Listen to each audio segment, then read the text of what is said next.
that first time. And after a while, he said, yeah. They know what I mean business now. No, you don't have to cuss for people to know you mean business. But then you start taking on the wrong attitude. And next thing you know, we got a crisis. We got a crisis. Think about this. A lot of times our young black boys, they grow up not wanting to be a police officer, not wanting to be a preacher, not wanting to be president. They want to be a gangster.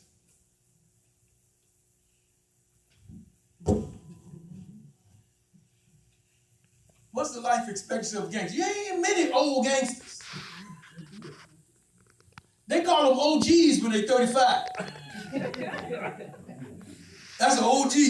But I said, yeah, he don't look old, he look young. But they start when they're 12, 13.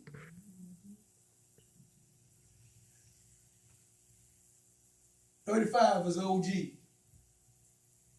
And they get set up and killed by each other. I've been studying some of this. They get killed by each other over drugs and turf. They don't even own it. Come on, son, turf. You say, now, wait a minute. I'm trying to get you to understand why our vision is so strong. Because God called us to rescue people. And we got to have ourselves together if we're going to rescue young people. Our young people are being exposed. Black, white, Hispanic, whatever. They're being exposed to some of the most damnable lies ever. They're being destroyed. I'm going to end with this right here. And I think it was the same person. One evening, I was giving my sister Tammy a ride home from church. And there's a young girl sitting in the middle of the sidewalk between Worcester and Dawson on 13th Street.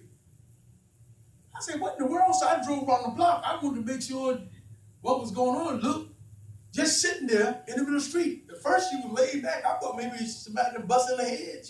Time I got back around, she was sitting up like she just sitting there. Well, a month or so later, she was killed.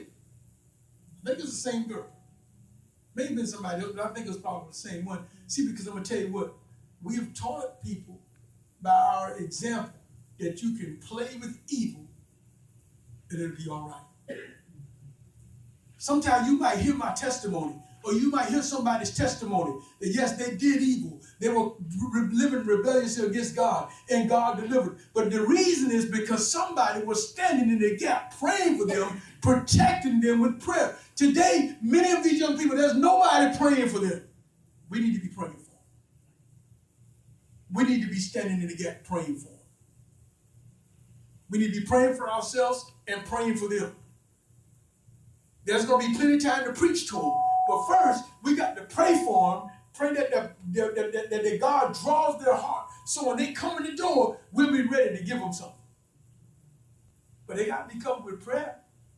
But for the grace of God, I should have been dead and in my grave long years ago. Somebody was praying for me.